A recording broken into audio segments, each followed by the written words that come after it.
these randoms keep getting jobs. Don't worry about it. I'm going to say it. I can't wait to sing it. I love it. I love it. Go.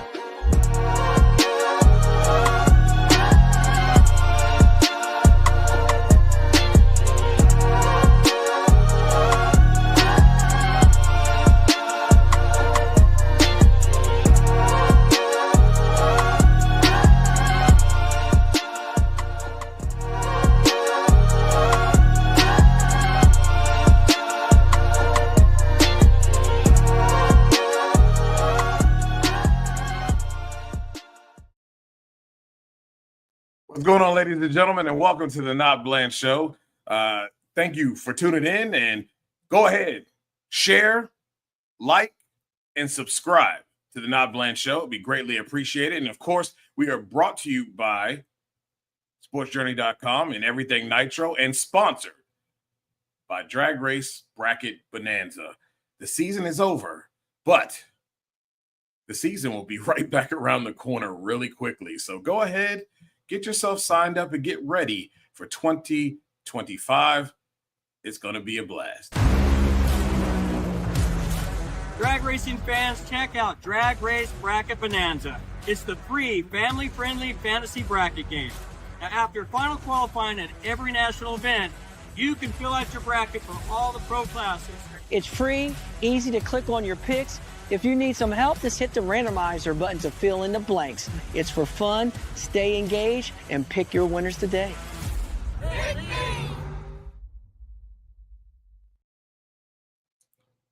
And without further ado, he is from and one half of the urban sports scene.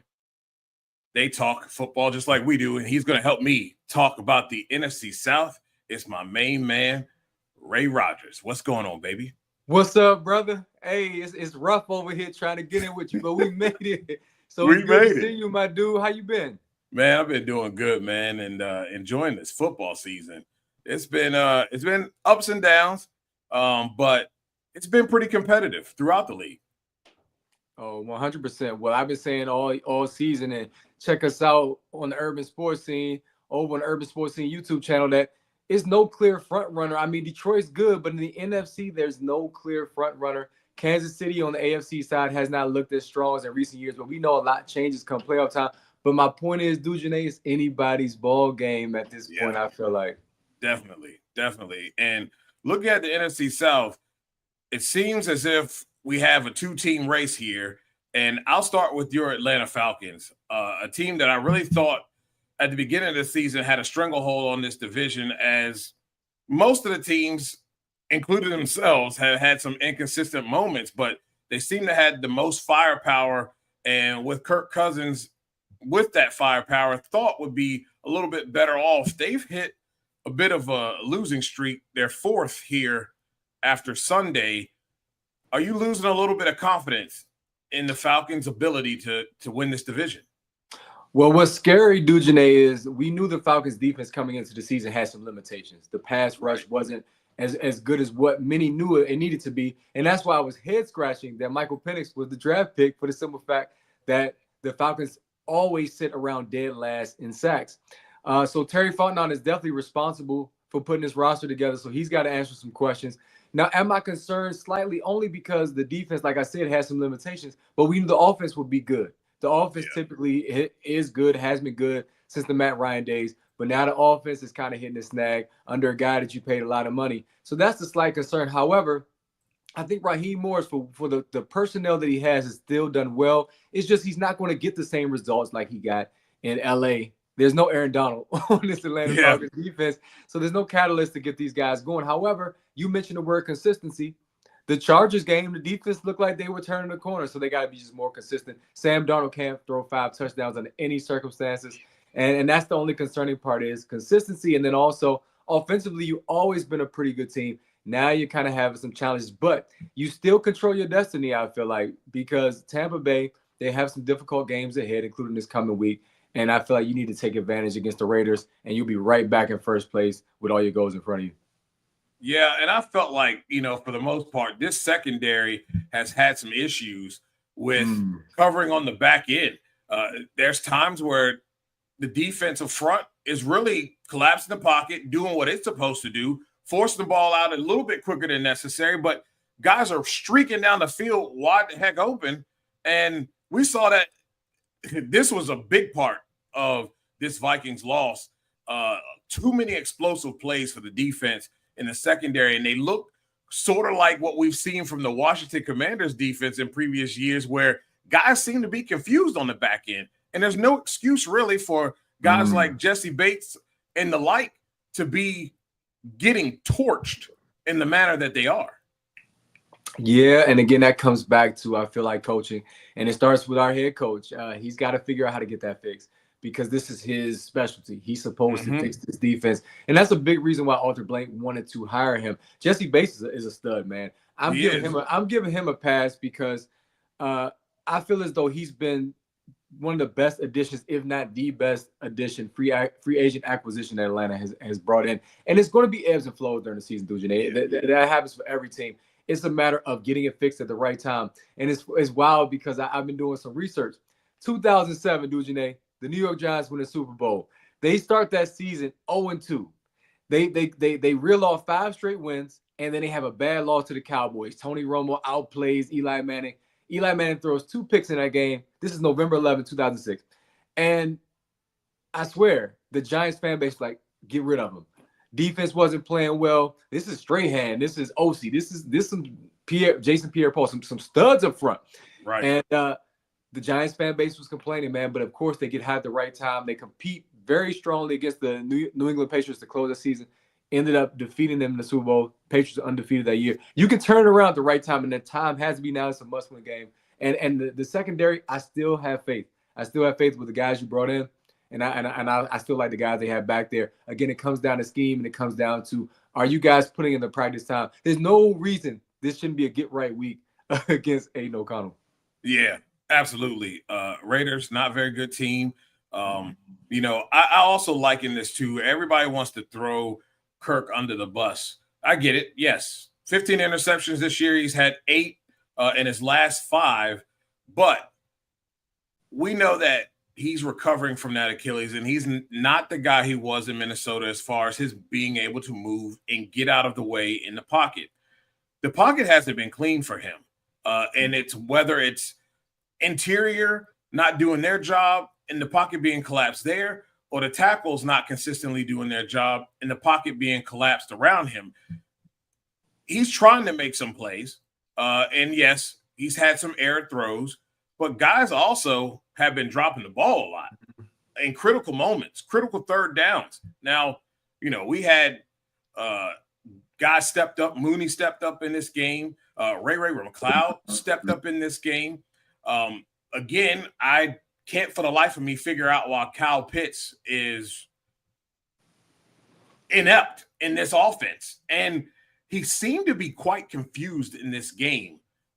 Bringing in, the young man, Penix to save the season, I think is punting on the season. Paid this guy too much money. And it's just a matter of making better decisions, both offensive coordinator and Kirk making better decisions in this offense. I mean, they've got a hell of a running game. Bijan Robinson is running his tail off, average 4.18 yards in this game. And then you got the hammerhead, Tyler Algier. He's running his butt off too. He had a touchdown in this game. It's just a matter of making the right decisions in the passing game. And I feel like they're not utilizing the tight end enough in the seam routes. And if he can't do it, you've got Ray McCloud that can be that guy that can run up the seam and be a mismatch. What are you seeing from this offense? And do you feel like they can correct this enough to be able to win out these games and hopefully secure this division? So I'm a little confused. I think you and I, we spoke a bit via text, and you're like, they can run the ball. The past 2 weeks, they run the ball effectively. You just said it. So you would think that would open up the passing game. and it simply hasn't. Now, I will say this: I like Mooney, I like Ray McCloud, love Kyle Pitts. I like the weapons. I like Drake London. I like the weapons. But when you really look at the stronger receiving cores around the league, where do you think Atlanta ranks? So I think that may play a role. That may play a role, although these guys have proven that they can play at a high level. I mean, you've beaten some good teams. That's why I stay encouraged. And you competed against the top teams, against the Pittsburghs and Kansas City, where these guys, they perform well along with Kirk Cousins. But you're right, it starts up front. So if you're not able to protect Kirk, and that's always been his MO. Come on now, you're a Washington fan. You've seen him. When he's throwing off his back foot or when he's going backwards, it's never good. He threw a pick six against the Falcons in overtime in a similar scenario where he was under pressure. So I was there. Yeah, I was there. So that's kind of, this, this guy. You brought in Penix, and you knew this firestorm was coming if he didn't play well. But it comes down really to hiring Zach Robinson. That was the one controversial move I feel like the Falcons made over the offseason. And Arthur Blank, he loves Raheem Morris. He said, I'm going to trust you on this one. But there were some other names out there. There's some guys you might have maybe slid the bag to make sure you got this offense solidified. So I was a little bit concerned with the move. And I don't want to say but the Falcons started off the season shaky. Yeah. And people say, okay, is Zach Robinson the guy that get together? 6-2, top of the division. You swept the Bucs. As a matter of fact, they were 4-0 at one point in the division. And it looked like, all right, they're good. Now adversity is coming up front. How do you scheme to help your offensive line? Because the offensive line has had injuries, but every team is injured around this time of the year. Absolutely. So I can't go with that one. But if you can continue to run the football and hopefully develop some play action, Kirk getting outside the pocket, being able to move him is the problem. And I think it's going to be up to Zach Robinson to figure it out. Yeah, definitely got to figure out. I see too much of the same old with these play calls throughout the week. Was there with the Chargers game, and it just seemed to be much of the same here as we went to Minnesota. Same stuff, and it's pretty predictable. They got to figure out a way to get this offense back to be explosive. 6-7 they own the Tampa Bay Buccaneers, but right now the Tampa Bay Buccaneers managed to pull out a win this week against the Las Vegas Raiders, 28-13. They are now 7-6. They look to be sort of, I wouldn't say they're rolling. I'll say this. They're a team that's playing buck ball. They run the ball effectively. They pass the ball out of that because they're very effective at running the ball. Play action works very well. Then you've got Baker Mayfield's ability to use his feet, use his legs, and get out of the way. He throws his share of picks now. But teams have not been able to capitalize off of that. Do you see much of the same here for Tampa Bay, or do they really start to hit a wall in some of these interceptions that they're throwing come back and really begin to bite them as they get in the latter part of this season here? Well, they've been fortunate in terms of scheduling. You play the Giants, the Panthers, and then the Raiders. That's a recipe to get back in the division race, honestly. Yeah. And you got a team like the Raiders who struggle to capitalize off turnovers. As you've seen, they played Kansas City tough as well. But here's the thing about the Bucs, though, man. They're well coached. I think Todd Bowles is who Raheem Morris strives to become. They've had injuries, key injuries, worse off than Atlanta. To be honest, I feel like that's the reason why Atlanta got them the second time around. The first time was a miracle. Last second. And you play them without their top two receivers the next time around, and that's how you get them. It's still a close game. They're so well coached. They're coached well defensively. The key is, as everybody knows, is you got to get pressure on Baker. And moving forward, you got a tougher schedule coming up for them. You got the Chargers this weekend at LA, and then you got the Cowboys too. The Cowboys are starting to kind of hit a stride now.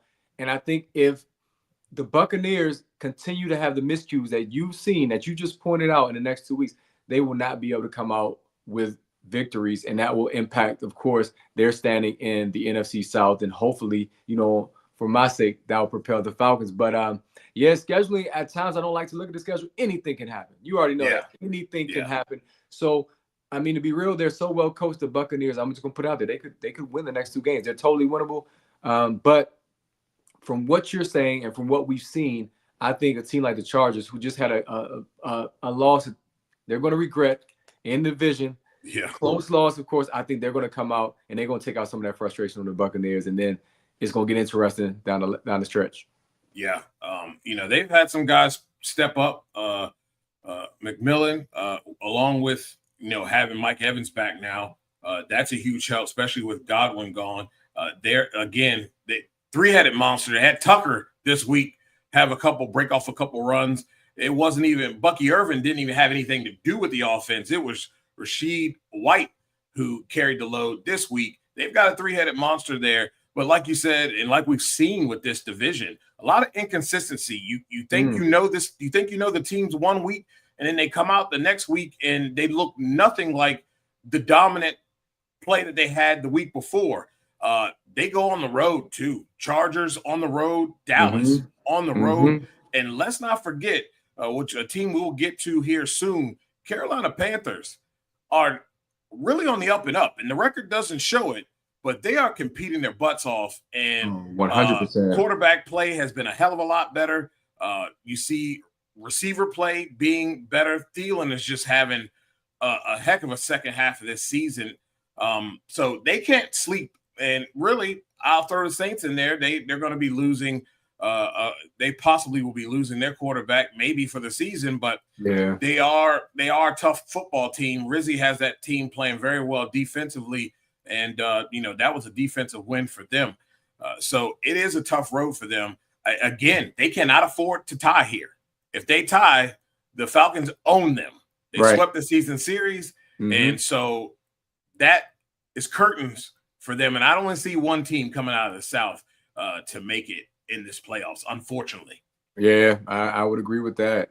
But I give the Bucs a lot of credit because they've had as many injuries in key areas as any other team, and they've continued to fight. And that's a tribute to Todd Bowles. Todd Bowles, he was the first one to get a crack at Jaden Daniels. And yeah, people know that was a chess match. He got the best of Cliff now. That was early on, but still, Todd Bowles, he's that guy.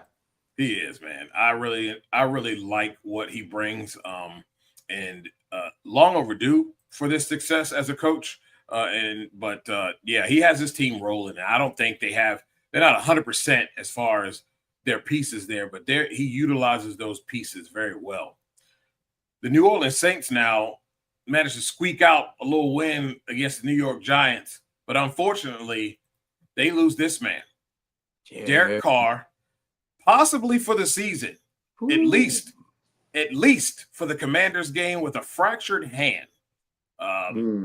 Spencer Rattler is now your quarterback.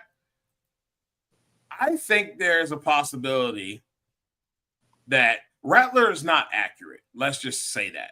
He's not very accurate.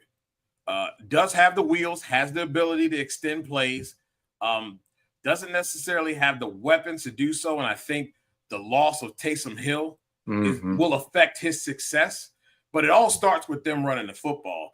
And they did this defensively. This offense, as of late, has been kind of anemic, not scoring very many points. They sometimes look like they're on fire, and then they tend to collapse. They were just fortunate enough to be playing a team that was just as bad, if not worse than them on offense, and their defense was able to capitalize this week. They go up against the Commanders in week 15. This ain't a good draw, and I don't care if it's at home or not. Without Derek Carr, this defense for the Commanders is rolling in attack mode. The offense seems to be back to what it was doing midseason with scoring on every possession. This ain't a good look for a team that, with hopes to win out, hopes that some miracle happens and they have an opportunity. This could be a death-dealing blow next week for them against the Commanders. Oh, man, it's going to be interesting to see how the Derek Carr situation is navigated because it is his non-throwing hand, which means there is potential maybe with some heavy wrapping, some pain shots. You heard Fred Warner earlier in the season says he gets a pain shot every game. He goes out and plays. He got a fractured ankle. So it's not a foregone conclusion, but Spencer Rattler, what was interesting about him was one of the memories we have of him this season is he steps in against the Bucs. The Bucs jump on top of the Saints early. The Saints have this miraculous comeback, but then ultimately get 51 points hung on them against the Tampa Bay Buccaneers. It's like, okay, what's going on with this team? Is the defense not necessarily playing as well because they don't have faith in this young quarterback who is learning? But I think that early experience, Dujane, is going to be critical for him. Yeah. And I wouldn't be surprised if he's learned from some of his mistakes early. Now, will it be enough to lead the Saints against the Commanders? I seriously doubt it. They have the least margin for error outside of Carolina, of course, in the division. So I'm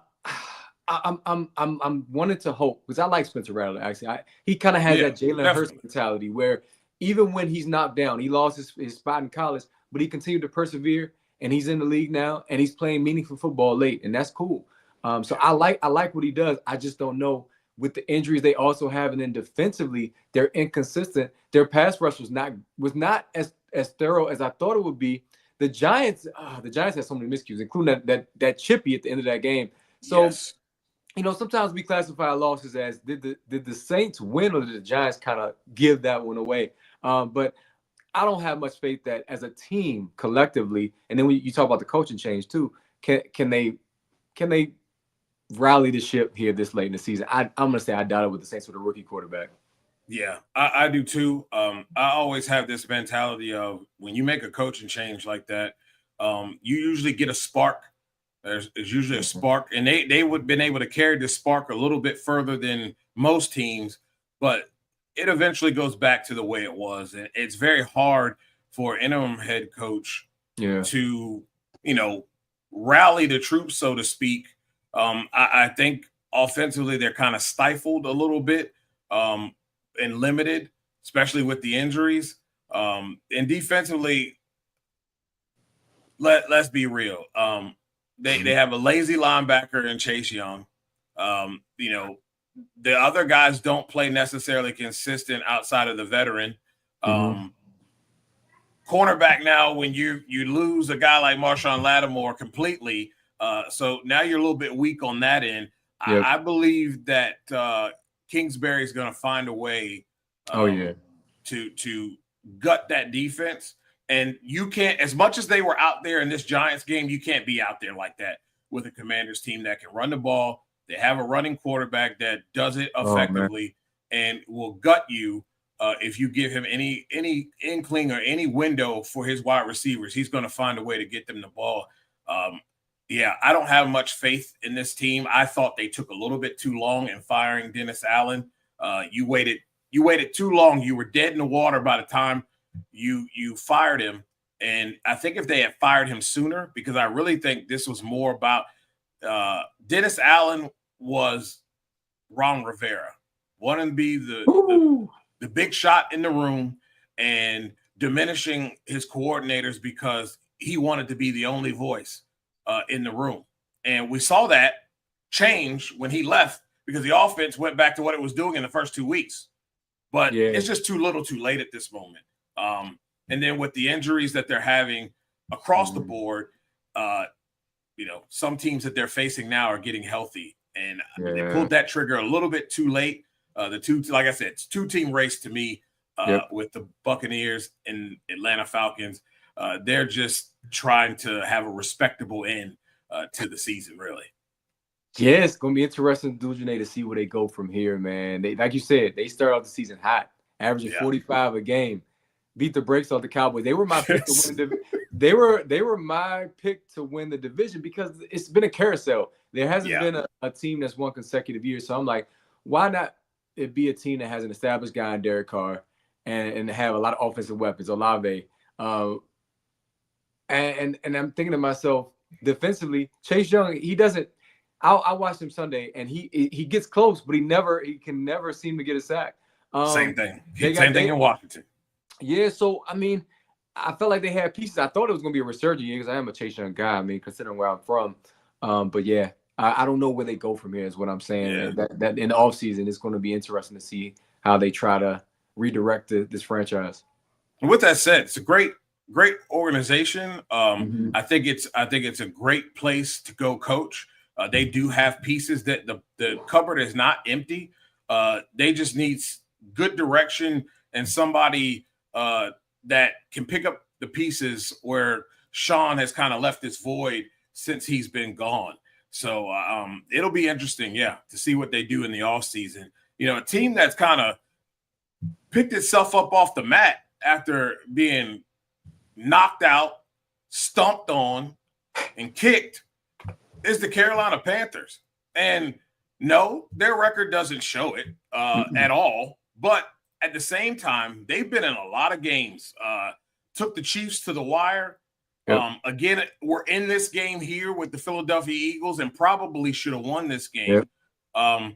The young quarterback finally, after sitting him down, Bryce Young is looking like a formidable guy that can play this position like he did in Alabama.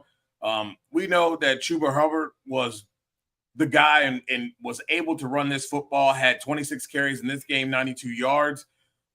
You have to, if you're a Carolina Panthers fan, you have to be happy with what you're seeing on the field from this football team in these last 3 to 4 games. Absolutely. And Dujane, you mentioned, of course, Bryce Young. What's so dynamic about the situation is that there was a confidence problem at one point. Yes. But the way the veterans watched him handle the benching and how he worked so hard while he was on the sidelines, that forced the guys to rally around him. So now he knows that he's got his veterans, he's got his teammates that are 100% supporting him because he led by example. Number two is there was a lot of noise about, okay, are they going to draft Shedeur Sanders? Are they going to draft the quarterback coming?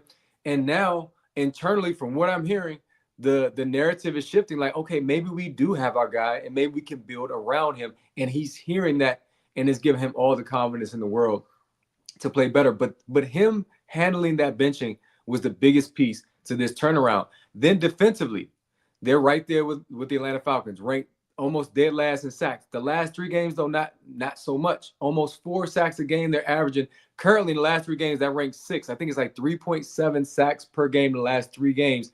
That ranks 6th in the NFL. If you can get to the opposing quarterback, you give your offense more opportunities, and they're confident. They feel like, okay, we're building for something bigger, not this season, but next season. They have the right mentality, and that comes back to coaching, man. It really does, because when you can start to look forward to the future, because most time you pack it in, unless you are trying to hit an incentive so you can get the bag.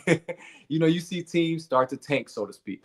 But that's not what this team is doing. Like you said, they should have won this past week, and unfortunately for them, they knew they were out of it anyway, so I don't think they were hurt, but they're encouraged by their progress. And I don't believe in moral victory either today, but we're seeing the progress, and it's radiating throughout the building.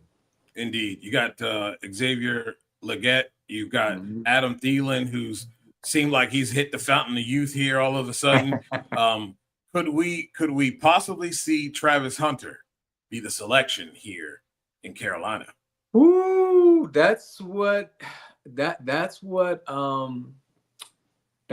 everybody has been talking about, including myself, from the beginning of the season. We all figured that Carolina was going to be the number 1 pick. But that may not be the case. If you look at the Raiders, that may not be the case at this point, based on what we're saying. But they need a quarterback. Right. So, but here's the thing, though.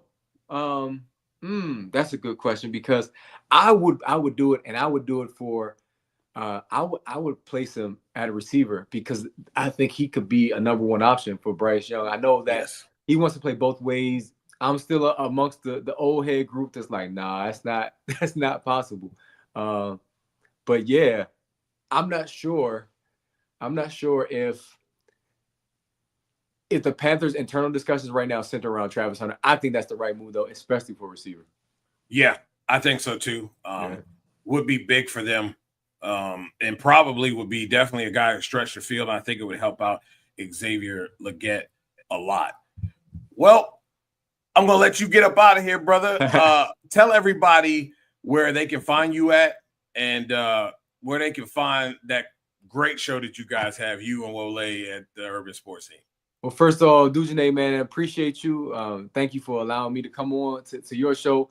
Let's keep doing this, especially during the off season, man. It's going to be fun.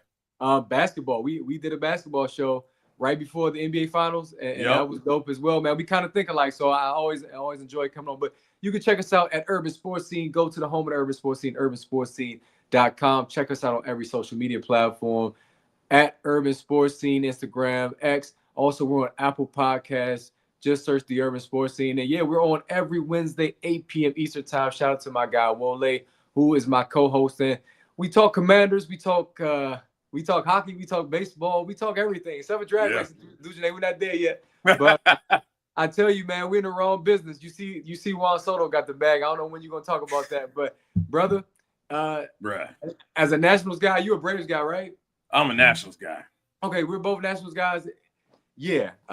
We'll have to discuss that later on, brother. But yes, good stuff as always. Hey, if you got time, of course, out there listening, check out the Urban Sports Scene. And also follow me personally at urbansports_Ray on X. And then on Instagram, I'm just at urbansportsRay. Appreciate you guys.